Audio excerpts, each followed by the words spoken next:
बंधुओं नमस्कार। आज मैं आप सबके समक्ष उपस्थित हुआ हूँ इस बात की चर्चा करने के लिए कि भारत के वर्तमान प्रधानमंत्री माननीय नरेंद्र दामोदर दास मोदी जी बार बार पूर्वी उत्तर प्रदेश के दौरे पर क्यों आ रहे हैं। अभी वो कुशीनगर आए थे, फिर सिद्धार्थ नगर आए, फिर गोरखपुर आ रहे हैं, फिर बलरामपुर आ रहे हैं, उसके बाद काशी जाने वाले हैं। काशी उनका संसदीय क्षेत्र भी है। यह बड़ा समीचीन है और यह जानना हम सबको बहुत जरूरी है, विशेषकर कुशीनगर जैसे जनपद में रहने वाले लोग, कुशीनगर विधानसभा में रहने वाले जैसे लोगों को लिए कि एक संकल्पना करीब 3 दशक पहले, 4 दशक पहले बहुत तेजी से भारत में अकादमिक जगत में चल रही थी कि बीमारू राज्य की एक संकल्पना है। उस संकल्पना में उत्तर प्रदेश भी शामिल है। और उत्तर प्रदेश बीमारू राज्य में कैसे शामिल है? BIMARU, B I means Bihar, M means Madhya Pradesh, A means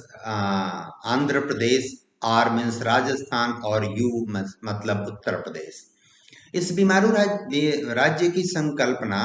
में उत्तर प्रदेश आखिरी पायदान पर था, लेकिन था एक अन्य आंकड़ा भी जो विकास को लेकर, विकास के मानदंड को लेकर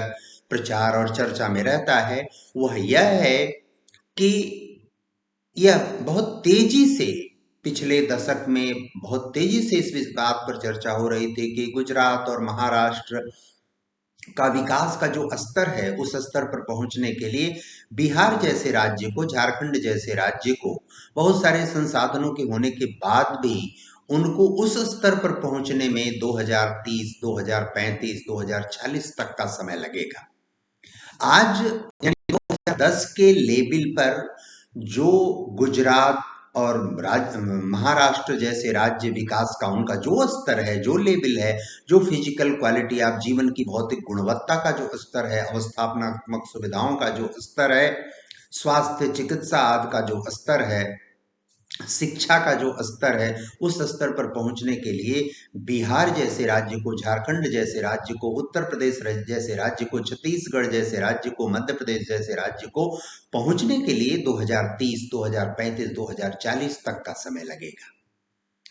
आप जानते हैं कि भारत, आपके प्रधानमंत्री जी मुख्यतः गुजरात राज्य से आते हैं। वो वहां पैदा हुए, पले बढ़े, बहुत सारा कार्य उन्होंने सार्वजनिक और राजनीतिक जीवन का किया। लेकिन 2014 में 13 में जब उनके प्रधानमंत्री की घोषणा हुई, भारतीय जनता पार्टी ने उनको प्रधानमंत्री प्राइम मिनिस्टीरियल कैंडिडेट बनाया। उस समय यह निर्णय हुआ, संगठन ने निर्णय किया कि उनको काशी से लोकसभा का चुनाव लड़ना है। और काशी से लोकसभा का चुनाव लड़ने के पीछे बहुत व्यापक और बहुत दूरगामी, दूरदृष्टि सोचा हुआ निर्णय था। और उस निर्णय के आलोक में वे काशी से चुनाव लड़ने आए, 3 लाख से अधिक मतों से जीते। 19 में चुनाव लड़े, फिर वो बहुत अधिक अंतर से जीते, बहुत अधिक अच्छा परिणाम रहा। काशी आप चले जाइए तो विकास का जो लेवल है, चाहे वो अवस्थापनात्मक इंफ्रास्ट्रक्चर डेवलपमेंट का हो,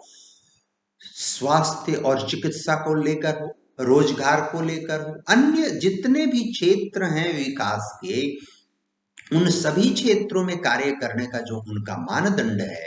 जो उनकी कार्यशैली है, उनके साथ कार्य करने वाले लोगों की जो कार्यशैली है, केंद्रीय मंत्रि परिषद के अन्य बहुत सारे जो उनके सहयोगी हैं, उनके राज्यों के मुख्यमंत्री योगी आदित्यनाथ जी महाराज जैसे मुख्यमंत्री जो 24 घंटे अनवरत लोक कल्याण, जन कल्याण, समाज कल्याण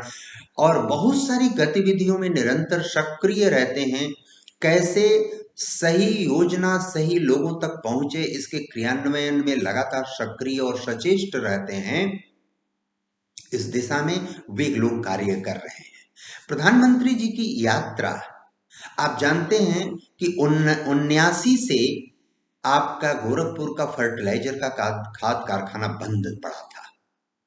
आप जानते हैं कि पूर्वांचल में स्वास्थ्य के नाम पर एक गोरखपुर में बाबा राघवदास मेडिकल कॉलेज के अलावा काशी हिंदू विश्वविद्यालय का एक जो मेडिकल इंस्टीट्यूट है उसके अलावा और कोई ऐसा बड़ा संस्थान नहीं था जहां आप जाकर कुछ कर सकें। आपके देवरिया में मेडिकल कॉलेज हो रहा है, कुशीनगर में मेडिकल कॉलेज होने की दिशा में चल रहा है, गोरखपुर में एम्स बन गया, गोरखपुर का खाद कारखाने का यही आपके प्रधानमंत्री जी नरेंद्र मोदी जी ने उद्घाटन किया, शिलान्यास किया, फिर अब उद्घाटन के लिए आ रहे हैं। एम्स इतना कम समय में एम्स बनकर तैयार हुआ, आप सबके सामने आ रहा है। जीवन की जो आधारभूत जरूरतें, भोजन वस्त्र मकान, उस दृष्टि से आप योजनाओं को, केंद्र और राज्य सरकार की योजनाओं को देखिए और उनका मूल्यांकन कीजिए। दूसरी, स्वास्थ्य और चिकित्सा को लेकर विकास का जो मानदंड, जो मानक, जो आवश्यकता सामान्य जनता भारतीय नागरिकों की है, उसको भी विचार करिए, देखिए, समझिए। और तीसरी आवश्यकता जो आपके परिवहन की है, ऊर्जा की है, उस दृष्टि से आपको बिजली कितनी मिलती है, सौर ऊर्जा की दृष्टि से आपके जितने भी योजनाएं आ रही हैं उनके विषय में विचार करिए। आप देखेंगे कि केंद्र सरकार के प्रधानमंत्री, जो प्रधानमंत्री जी अपने हैं, वो कैसी कैसी योजनाएं लाकर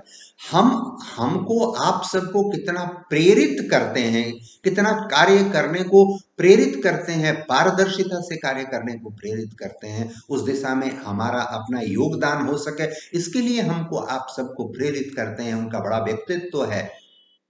इसलिए योगी आदित्यनाथ जी महाराज के कार्य को और प्रमाणित करने के लिए, हमको, आप सबको और अधिक जागरूक करने के लिए, अपनी योजनाओं, केंद्र की योजनाओं, केंद्र के लक्ष्यों, केंद्र का दुनिया के साथ जो तादात्म्य है उसको स्थापित करने के लिए वो आपके क्षेत्र में बार बार उनका आना हो रहा है। और आने जाने प्रधानमंत्री के कार्यक्रम की रूपरेखा जब बनती है तो वह रूपरेखा बहुत सारी दुरूहताओं को, जटिलताओं को, हमारे दैनिक जीवन की एकाध दिन की बातों को थोड़ा प्रभावित भी करती है, लेकिन व्यापक हित उसका कितना है यह हमको, आप सबको दिखाई पड़ रहा है। कुशीनगर का अंतर्राष्ट्रीय हवाई अड्डा, गोरखपुर का हवाई अड्डा, वो भी सिविल टर्मिनल बनाया गया योगी आदित्यनाथ जी के प्रयास से। प्रधानमंत्री जी, सिविल एविएशन मिनिस्टर ने उसको बहुत संजीदे तरीके से न केवल स्वीकार किया, यद्यपि वह स्थान छोटा है, वहां उड़ानों की संख्या की अपनी एक सीमा है, और उसी के आलोक में कुशीनगर जो उसका पड़ोसी स्थान है, उस स्थान पर अंतर्राष्ट्रीय हवाई अड्डे का लोकार्पण हुआ। यह सब बातें यह प्रमाणित करती है कि प्रधानमंत्री जी बीमारू राज्य की संकल्पना के नाम पर पिछली सरकारों द्वारा जो इन क्षेत्रों की उपेक्षा की गई, इन क्षेत्रों का अनादर किया गया, भोजन वस्त्र मकान की दृष्टि से, स्वास्थ्य शिक्षा की दृष्टि से, परिवहन, ऊर्जा और सड़कों आदि की दृष्टि से, इन सब की वो संज्ञान लेकर, इसको प्राथमिक एजेंडे में रखकर, मुख्य एजेंडे में रखकर, ये आप जानते हैं और हम आप सब जानते हैं कि कोई भी कार्य धीरे धीरे होता है, उसमें समय लगता है, उसका परिणाम आने में समय लगता है, लेकिन ये जो कार्य उनके द्वारा किया जा रहा है, इसको कितना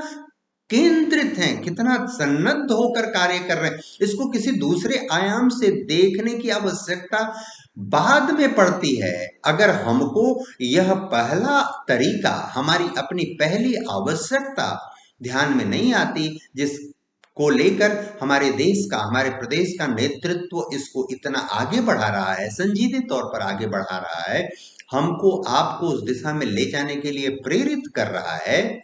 हमको भी उस दिशा में सोचने के लिए मजबूर कर रहा है, कदम से कदम मिलाकर चलने के लिए हमको सोचने को मजबूर कर रहा है। हम दूसरी बातें, उल्टी सीधी बातें, नकारात्मक बातों की चर्चा के बजाय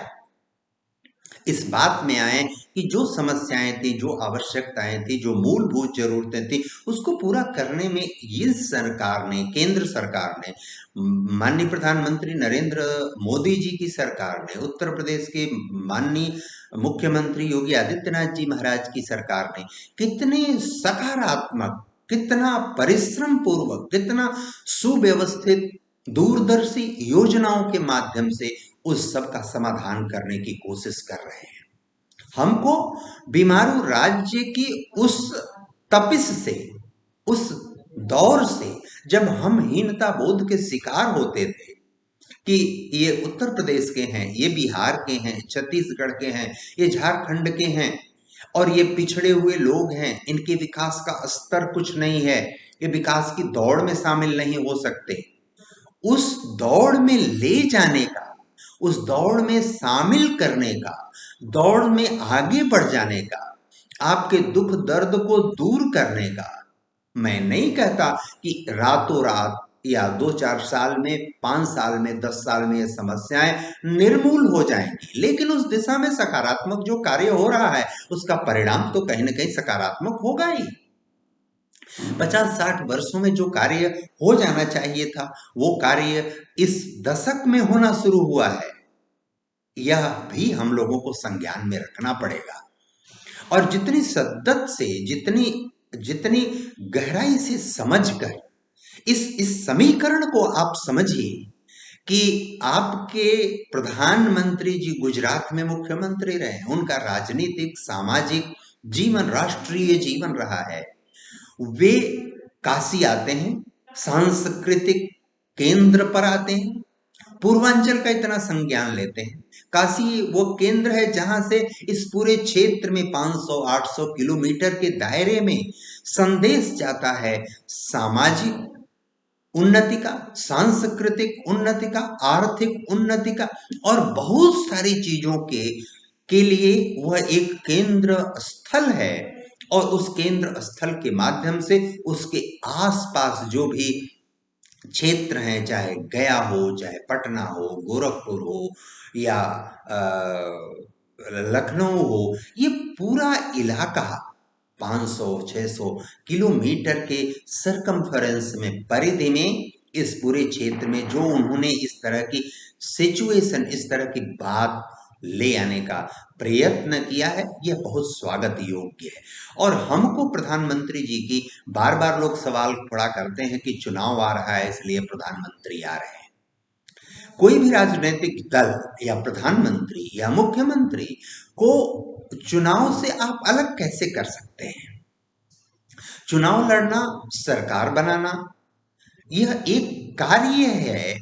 उसमें अंगीभूत कार्य है, उसमें स्थापित कार्य है, यह कार्य वो होगा ही, यह हमारी लोकतांत्रिक प्रणाली का हिस्सा है, यह स्वाभाविक है और स्वाभाविक रूप से वे उसमें शिरकत भी करेंगे, भाग भी, लेकिन उसमें लोक हित में, देश हित में, समाज हित में, हमारे प्रदेश के हित में, हमारे आप सबके आम जन के हित में कितना सकारात्मक, कितना दूरदर्शी और कितना श्रेष्ठ कार्य किया जा रहा है, इसको भी हमको संज्ञान, उसमें नकारात्मकता में पड़कर कुछ छद्मवेशी राजनीतिक दलों की निहित स्वार्थ और पारिवारिक स्वार्थ पूर्ति की दृष्टि से विचार करने के बजाय हमको इस दृष्टि से व्यापक फलक में विचार करने की आवश्यकता है। प्रधानमंत्री जी का बार बार इस क्षेत्र में आना हम लोगों को स्वागत करना चाहिए कि अगर वो साल में 6 बार, 8 बार, 4 बार, 2 बार आते हैं तो उनकी आने की बारंबारता और बढ़े। हजारों करोड़ की परियोजनाएं कुशीनगर से लेकर गोरखपुर तक, बलरामपुर तक, काशी तक, सिद्धार्थनगर तक और इस पूरे क्षेत्र में अयोध्या जी जहां श्री राम जन्मभूमि का भव्य निर्माण हो रहा है, इन क्षेत्रों में जो उनके द्वारा कार्य करने की योजना है, दूरगामी योजना है और बहुत शिद्दत, बहुत मजबूती से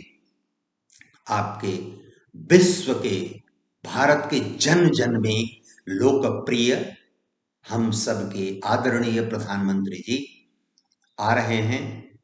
गोरखपुर आ रहे हैं, 7 तारीख को आ रहे हैं। आप जानते हैं बलरामपुर इसके बाद आने वाले हैं, आप जानते हैं 13 तारीख को काशी आने वाले हैं। कम से कम हम कुशीनगर विधानसभा के लोग, कम से कम कुशीनगर जनपद वासी गोरखपुर जाकर प्रधानमंत्री जी को सुने, उनकी बातों को आत्मसात करें, विकास को लेकर, सांस्कृतिक, सामाजिक, आर्थिक परिदृश्य को लेकर, हमारे जन कल्याण की भावना को लेकर, हमारे एक एक व्यक्ति के कल्याण के लिए, एक एक व्यक्ति के आगे बढ़ने को लेकर हम उस दिशा में सन्नद्ध हैं, आगे बढ़ रहे हैं, आगे बढ़ते जाएंगे। हमारी दुरावस्था, हमारी अव्यवस्था जो अब तक पिछले 40-50 वर्षों में नहीं हो पाई, हम उस दिशा में बड़ी तेजी से बढ़ रहे हैं। यह स्वागत योग्य कदम है। हम सब आपको मिलजुल कर इस मुहिम में, इस लक्ष्य में, इस उद्देश्य में सहभागी होकर प्रधानमंत्री जी नरेंद्र मोदी जी के हाथों को मजबूत करना चाहिए। उत्तर प्रदेश के मुख्यमंत्री योगी आदित्यनाथ जी महाराज के हाथों को मजबूत करना चाहिए और लौकिक विकास के ही नहीं, सांस्कृतिक, आध्यात्मिक, सामाजिक विकास के मानदंड में अपनी भी भूमिका तय करनी चाहिए, शामिल होना चाहिए। आप सबको निवेदन करते हुए, इस बात की दिशा में चलने के लिए प्रेरित करने का आग्रह करते हुए, विनती करते हुए, प्रार्थना करते हुए, आपका डॉक्टर कौस्तुभ नारायण मिश्र। धन्यवाद। नमस्कार सभी को।